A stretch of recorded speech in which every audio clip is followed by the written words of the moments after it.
오늘 우리가 함께 본 본문은 가나안 입성을 앞두고 모세가 이스라엘 백성들에게 전하는 설교입니다.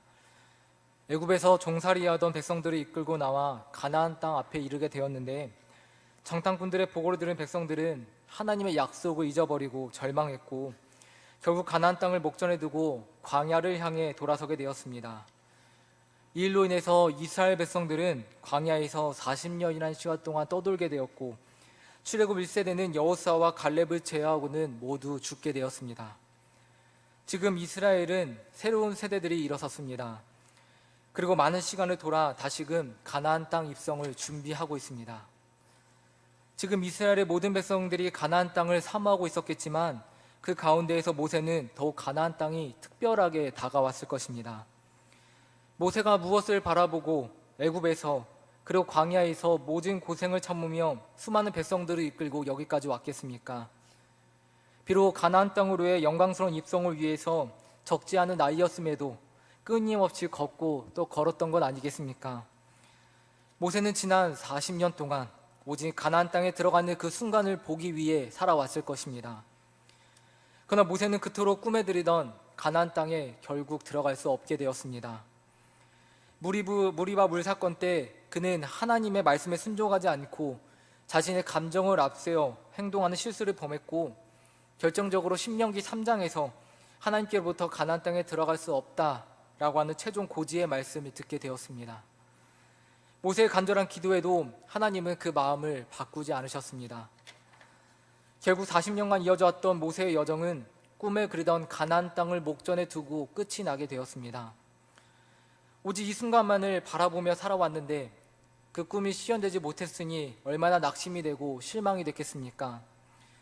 그동안 얼마나 모진 고생과 또 고통을 참으며 살아왔는데 한 번 실수했다고 가나안 땅에 들어갈 수 없다 말씀하시니 얼마나 하나님이 원망스러웠겠습니까? 조금의 문제만 생겨도 하나님을 향하여 원망과 불평을 쏟아내던 이스라엘 백성들이었습니다. 모세 역시 사람 아니었겠습니까? 40년간 꿈꿔왔던 목표를 잃어버렸으니 내가 그동안 잘못된 삶을 살아왔다고, 무엇을 위해 이와 같은 고난의 길을 걸어왔느냐고 후회를 쏟아낼 법도 하였습니다. 어차피 나는 못 들어가는 것이니 너희가 알아서들 하라고 하던 일들을 모두 내팽개쳐 버릴 법도 하였습니다. 하지만 모세는 그렇게 하지 않습니다. 모세는 가나안 땅에 들어갈 수 없다는 하나님의 말씀을 들었음에도 흔들림이 없었습니다. 앞으로 자신을 대신하여 백성들이 이끌과 여호수아를 성심을 다해 가르쳤고, 이스라엘 백성들이 가나안 땅에서 믿음을 잃지 않도록 당부를 아끼지 않았습니다. 이것이 바로 모세가 하나님께로부터 인정을 받은 이유가 아니었을까 싶습니다. 모세는 참으로 성숙한 신앙인이었습니다. 내 뜻, 내 소원만을 고집하지 않았고 하나님의 뜻이 어디에 있든 그곳에 나의 뜻을 맞추는 사람이 바로 모세였습니다. 오늘 우리 또한 바로 모세와 같은 믿음의 사람들이 될 수 있기를 소망합니다. 나의 뜻에 하나님을 맞추려고 하는 것이 아니라, 비록 나의 뜻과 다르다고 할지라도 하나님께서 구하는 자들에게 가장 좋은 것을 주시는 분이심을 굳게 믿으시고 하나님의 뜻에 언제나 나를 맞출 수 있는 성숙한 믿음의 성도들 되시기를 소망합니다. 비록 자신은 가나안 땅에 들어갈 수 없게 되었지만 모세는 백성들에 대한 염려와 걱정으로 가득해 있었습니다. 그동안 광야를 지나오면서 수없이 하나님을 분노하게 했던 백성들이었습니다. 하나님께서 가장 싫어하시는 우상을 만들어 섬김으로써 자칫 백성 전체가 전멸당할 뻔한 아찔한 일도 있었습니다. 가나안 땅은 어떠한 곳입니까? 가나안 땅은 그야말로 수많은 우상들이 뒤덮여 있던 곳이었습니다. 광야에서 경험해보지 못했던 온갖 음란과 죄악들이 가득한 땅이었습니다. 누군가가 백성들을 굳게 잡아주지 않는다면 가나안 땅에서 백성들은 죄 가운데 넘어지고 쓰러질 수밖에 없었습니다. 모세에게 있어 백성들은 당신의 자녀와 같은 사람들이었습니다.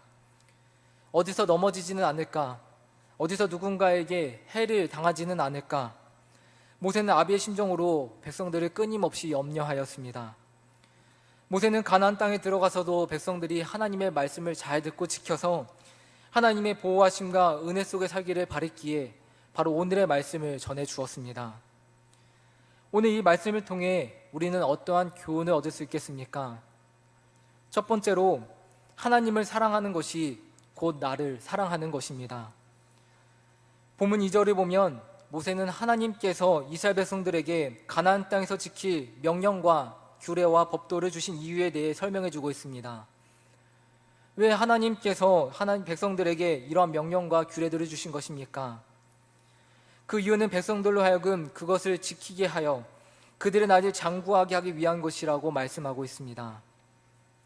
그리고 본문 3절을 보면 모세는 또 이스라엘 백성에게 그들이 그 명령과 규례와 법도를 삼가 듣고 행하면 복을 얻을 것이고 젖과 꿀이 흐르는 땅에서 그들의 수요가 심히 번성케 될 것이라고 말씀하고 있습니다.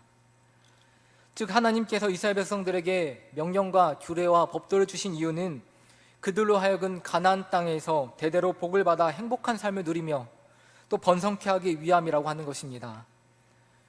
여기에서 우리는 하나님을 사랑하는 것과 나를 사랑하는 것 사이에 상관관계가 있음을 발견하게 됩니다.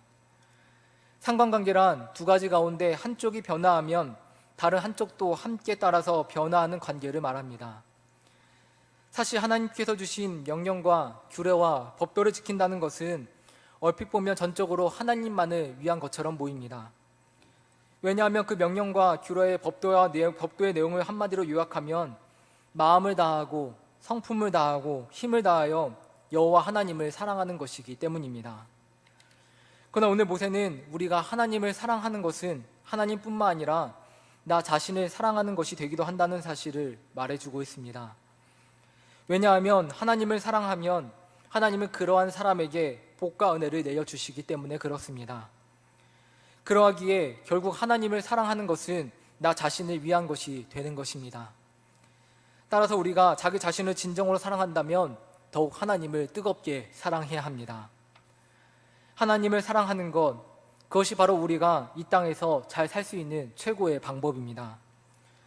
그러나 세상의 많은 사람들은 어리석게도 진정으로 자신을 사랑하는 법을 잘 알지 못합니다.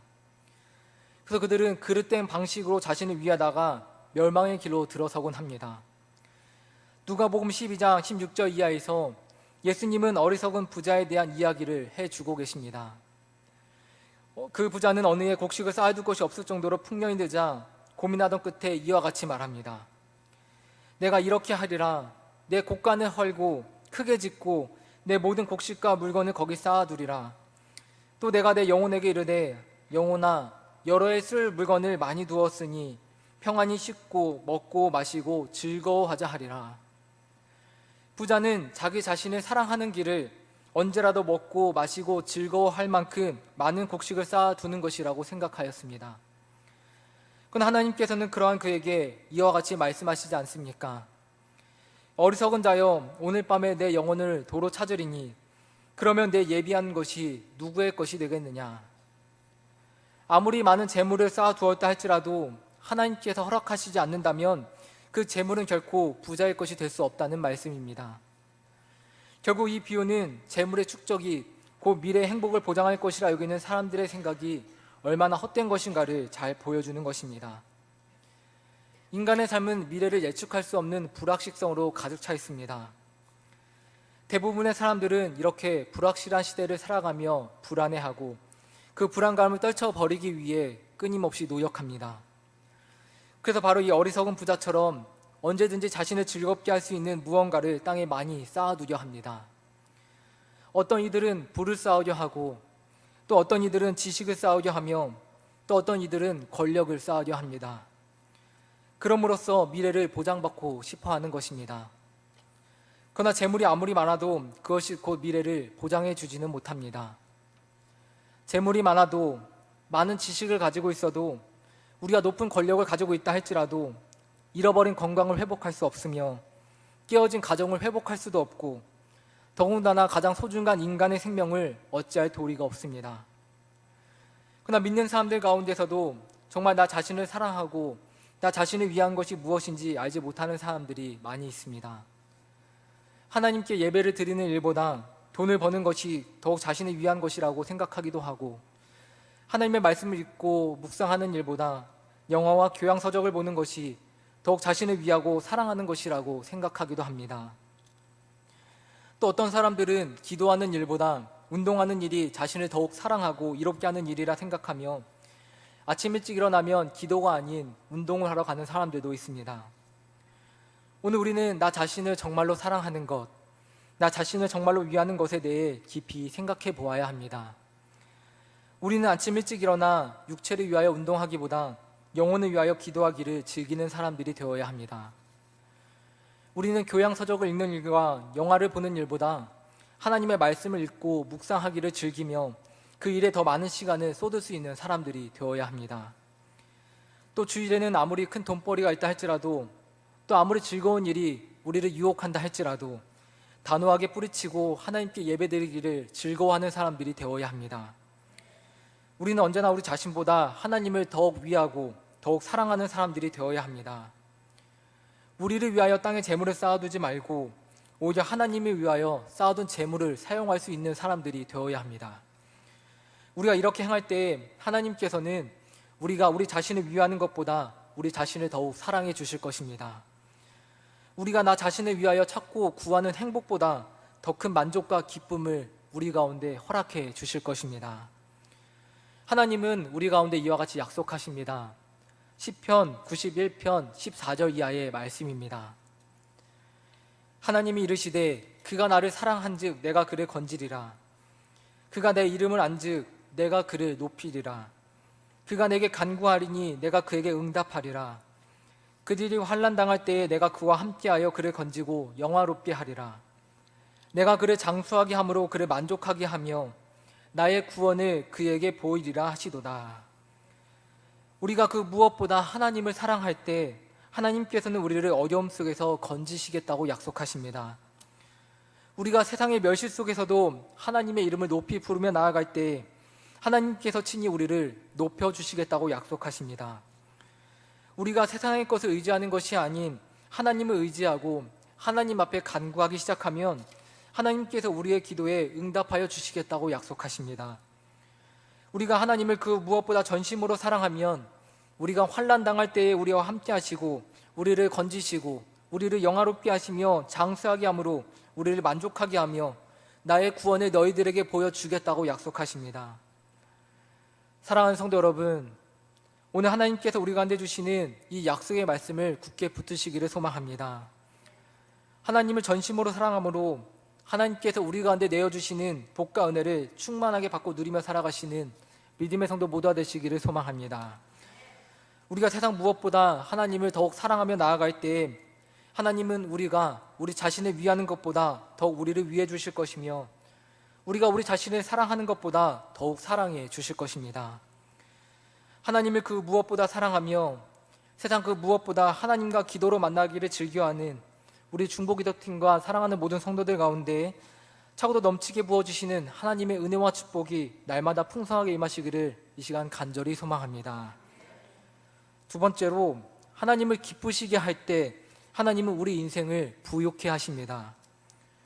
본문 3절을 보면 이스라엘 백성들이 하나님의 법을 듣고 행할 때에 어떤 결과가 임하게 되는지를 기록해 주고 있습니다. 하나님의 말씀을 듣고 행한 결과가 무엇입니까? 그들이 복을 받고 그 자손이 심히 번성하게 될 것이라고 말씀하고 있습니다. 이것은 어찌 보면 참으로 당연한 결과입니다. 하나님은 마치 부모가 자녀들이 그의 말을 듣고 순종할 때 기뻐하며 그들에게 좋은 것을 아낌없이 주고자 하는 것과 같이 하나님의 백성들이 하나님의 말씀을 듣고 순종하며 나아갈 때 기뻐하시며 좋은 것으로 갚아주시기를 주저하지 않으신다는 것입니다. 하나님은 하나님의 백성들에게 복 주시기를 그 무엇보다 간절하게 원하시는 분이십니다. 물론 하나님께서 백성들에게 복 주시기를 간절히 원하시는 것은 그들에게 어떠한 공로가 있거나 그들에게 복을 주지 않으시면 안 될 피치 못할 사정이 있기 때문이 아닙니다. 하나님께서 백성들에게 복 주시기를 간절히 원하시는 것은 바로 하나님의 은혜로우신 성품 때문입니다. 따라서 우리는 하나님의 축복의 손 아래에 놓여 있습니다. 그럼에도 불구하고 오늘날 우리가 하나님의 풍성한 복을 받아 누리지 못하는 이유가 무엇입니까? 하나님께서 우리에게 주실 복이 없기 때문에 그렇습니까? 아닙니다. 하나님께서는 무엇이든지 부족한 것이 없으십니다. 하나님은 원하시면 무엇이든지 우리에게 주실 수 있는 분이십니다. 우리가 하나님께 풍성한 복을 받아 누리지 못하는 것은 하나님께 문제가 있어서가 아니라 바로 우리가 하나님의 풍성한 복을 받을 만한 준비가 되어 있지 않기 때문에 그렇습니다. 다시 말해 우리에게 하나님의 풍성한 복을 받을 만한 그릇이 준비되어 있지 않아 하나님의 복이 임하지 않는 것입니다. 그러므로 우리가 하나님의 풍성한 복을 받아 누리기 위해선 그것을 담을 만한 그릇을 준비해야 합니다. 그렇다면 우리가 준비해야 할 그릇이 무엇입니까? 그것은 바로 믿음과 순종의 그릇입니다. 우리가 하나님께 대한 믿음과 하나님의 말씀에 대한 순종의 그릇을 크게 준비할 때 하나님으로부터 풍성한 복을 받아 누릴 수 있는 것입니다. 하나님은 우리에게 복 주시기를 간절히 원하십니다. 하나님께서는 예레미야 선지자를 통해 이와 같이 말씀하신 바 있습니다. 예레미야 30장 40절 이하의 말씀입니다. 내가 그들에게 복을 주기 위하여 그들을 떠나지 아니하리라 하는 영원한 언약을 그들에게 세우고 나를 경외함을 그들의 마음에 두어 나를 떠나지 않게 하고 내가 기쁨으로 그들에게 복을 주되 분명히 나의 마음과 정성을 다하여 그들을 이 땅에 심으리라. 하나님께서는 백성들에게 무엇이라 말씀하십니까? 내가 기쁨으로 그들에게 복을 주되 나의 마음과 정성을 다하여 주겠다고 말씀하십니다. 하나님은 우리를 위하여 복을 예비하시고 우리에게 복을 주심을 그 무엇보다 기뻐하신다고 말씀하십니다. 사랑하는 성도 여러분, 사람이라면 누구나 복을 받고 싶어 합니다. 복을 받기 위해 사람들은 각고의 노력을 기울입니다. 그런데 민수기 6장 27절을 보면 하나님께서는 내가 그들에게 복을 주리라 라고 말씀하십니다. 사람들은 나의 노력으로, 나의 힘으로, 나의 지혜로 복을 얻을 수 있다고 생각합니다. 그러나 이것은 분명 잘못된 생각입니다. 성경은 복을 주시는 분이 계심을 분명하게 증거하고 있습니다. 복은 나의 힘으로 얻는 것이 아니라 바로 하나님께서 주시는 것입니다. 이삭은 극심한 가뭄 속에서도 하나님께서 축복하시자 하나를 심으면 100개를 얻는 축복을 받게 되었습니다. 사르밧 가부에게는 자신과 아들이 한번 먹을 양의 기름과 밀가루밖에 남아있지 않았지만 하나님께서 축복하시자 비가 내릴 때까지 통에 가루가 끊이지 않고 병의 기름이 없어지지 않게 되었습니다. 예수님께는 떡 5개와 물고기 2마리밖에 있지 않았지만 예수님께서 그 음식을 들고 축복하시자 5,000명이 먹고도 12강주리가 남게 되었습니다. 하나님은 어떠한 분이십니까? 하나님은 복의 근원이 되시는 분이십니다. 우리 인생에 차고 넘치도록 복을 부어주기를 원하시는 분이 바로 우리 하나님이시라는 것입니다. 하나님은 오늘 우리에게도 믿음과 순종의 그릇을 크게 준비하라고 말씀하십니다. 하나님은 나에게 복을 주시는 분이심을 굳게 믿고 세상이 아닌 하나님을 바라보며 하나님의 말씀에 온전히 순종할 수 있는 그러한 사람들이 되라고 말씀하십니다. 그러할 때 복을 주기를 원하시는 하나님께서는 우리가 한 개를 심으면 100개, 1000개를 얻는 축복을 주겠다고 분명하게 약속하고 계십니다. 사랑하는 성도 여러분, 오늘 하나님께서 우리 가운데 부여의 법칙을 알려주십니다. 하나님을 기쁘시게 할 때 우리의 인생은 부욕해 될 것입니다. 하나님은 복을 주시는 분이심을 굳게 믿고 하나님의 말씀에 우리가 전적으로 순종하며 나아갈 때 우리 인생은 하나님의 은혜와 축복으로 차고 넘치게 될 것입니다. 오늘 시간 크고 넓은 믿음과 순종의 그릇을 준비하시는 성도 모두가 되시기를 소망합니다. 하나님께서 오늘 우리가 준비한 그릇 위에 차고 넘치도록 은혜와 축복을 더하여 주실 것입니다. 예수님은 마태복음 7장 11절 이하에서 이와 같이 말씀하십니다. 너희가 악한 자라도 좋은 것으로 자식에게 줄 줄 알거든 하물며 하늘에 계신 너희 아버지께서 구하는 자에게 좋은 것으로 주지 아니하시겠느냐. 여호와 하나님은 오늘도 자녀된 우리에게 복을 주기 원하시며 우리의 인생을 지키기를 원하십니다. 그 얼굴이 우리 한 사람 한 사람에게 향하여 드시고 은혜와 평강 주시기를 원하고 계십니다. 우리에게 복 주시기를 즐겨하시는 아버지 하나님을 향한 굳은 믿음을 가지시고 날마다 기도하기 힘쓰시는 우리 중보기도팀이 되시기를 소망합니다. 땅에 기름진 것으로 또 하늘에 신령한 것으로 우리의 삶에 복을 주시고 지키시는 하나님의 은혜가 오늘 이 시간 하나님의 자녀된 우리 신교회 성도 모두 가운데 충만하게 임하기를 이 시간 간절히 소망합니다. 네, 기도하겠습니다. 사랑과 은혜가 풍성하신 하나님 감사합니다. 모두 주님의 은혜 가운데 거하게 하시고 우리가 말씀으로 함께 은혜를 나누게 하시니 주님 너무나도 감사합니다. 주님, 우리로 하여금 하나님을 사랑하는 것이 곧 나를 사랑하는 것임을 깨닫게 하시니 감사합니다. 우리가 그 무엇보다 하나님을 사랑할 때 하나님께서는 우리를 어려움 속에서 건지시겠다고 약속하십니다. 우리가 세상의 멸시 속에서도 하나님의 이름을 부를 때 하나님께서 우리를 높여주시겠다고 약속하십니다. 우리가 세상의 것을 의지하는 것이 아닌 온전히 하나님을 의지하고 하나님 앞에 간구할 때 하나님께서 우리의 기도에 응답하여 주시겠다고 약속하십니다. 우리가 그 무엇보다 하나님을 전심으로 사랑하면 우리가 환난을 당할 때에 우리와 함께 하시고 우리를 건지시고 우리를 영화롭게 하시며 장수하게 하겠다고 말씀하십니다. 오늘 하나님께서 우리 가운데 주시는 이 약속의 말씀을 붙들고 우리가 나아갑니다. 하나님을 전심으로 사랑함으로 하나님께서 우리 가운데 내어주시는 복과 은혜를 충만하게 받고 누리며 살아가는 믿음의 성도 모두가 되게 하여 주시옵소서. 우리가 세상 그 무엇보다 하나님을 더욱 사랑하며 하나님께서 우리를 사랑하심을 언제나 늘 느끼며 살아갈 수 있도록 주님 도와주시옵소서. 오늘 연약한 우리 인생들 가운데 부의 법칙 알려주심에 감사합니다. 하나님을 기쁘시게 할 때 우리의 인생은 부욕해 됨을 알려주셨습니다. 하나님께서는 우리가 준비한 그릇 위에 차고 넘치도록 은혜와 축복을 부어주실 줄로 믿습니다. 크고 넓은 믿음과 순종의 그릇을 준비하는 믿음의 성도들 되게 하여 주시옵소서. 여호와 하나님은 오늘도 우리에게 복을 주기 원하시며 우리의 인생을 지키기 원하시고 그 얼굴을 우리 한 사람 한 사람에게 향하여 드시고 은혜와 평강 주시기를 원한다 하셨습니다. 오늘 이 시간 이 약속의 말씀을 붙들고 나아갑니다. 땅에 기름진 것으로 하늘에 신령한 것으로 우리의 삶을 복주시고 지키시는 하나님의 은혜가 하나님의 자녀 일심께 모든 성도들 가운데 충만하게 말씀 있도록 주님 도와주시옵소서. 주님 감사드립니다. 예수님 이름으로 기도드렸습니다. 아멘.